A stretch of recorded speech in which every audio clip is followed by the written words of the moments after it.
Sa puso ng lalawigan ng Nueva Ecija, sa loob ng prestihiyosong Central Luzon State University o mas kilala bilang CLSU, isang bagong yugto ng kasaysayan ang muling nabuksan.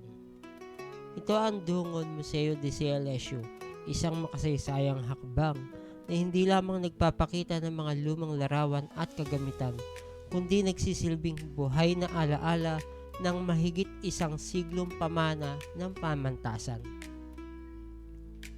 Noong February 7, 2026, formal na binuksan ang museo bilang bahagi ng patuloy na pagdiriwang at pagbibigay pugay sa mayamang kasaysayan ng CLSU. Isang institusyong kinikilala bilang isa sa mga pangunahing universidad sa agrikultura at pananaliksik sa bansa.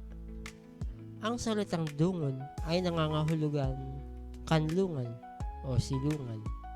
At tunay nga, ang museyong ito ay nagsisilbing kanlungan ng mga alaala, tagumpay at sakripisyo ng mga taong naging bahagi ng CLSU sa paglipas ng panahon. Sa pagpasok pa lamang sa museo, tila mararamdaman mo na ang pagbabalik sa nakaraan.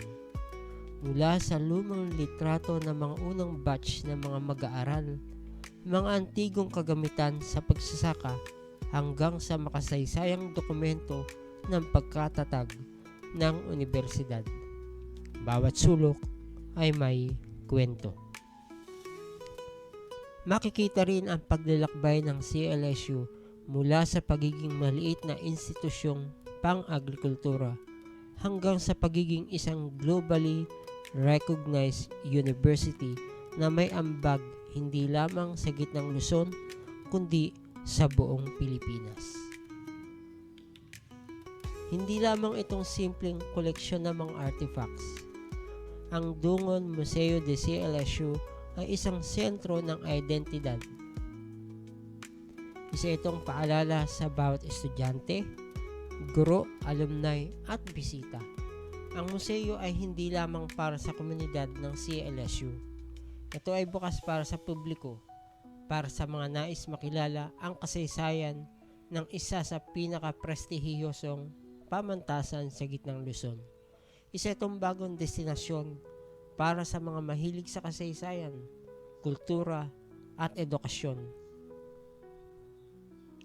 At sa pamamagitan ng Dungon Museo de CLSU, pinatutunayan ng Central Luzon State University na ang pag-unlad ay mas matatag kapag hindi nalilimutan ang nakaraan. Dahil ang kasaysayan ay hindi lamang binabasa, ito ay nararanasan. Ito ang dungon, ito ang pamana, ito ang kwento ng Central Luzon State University.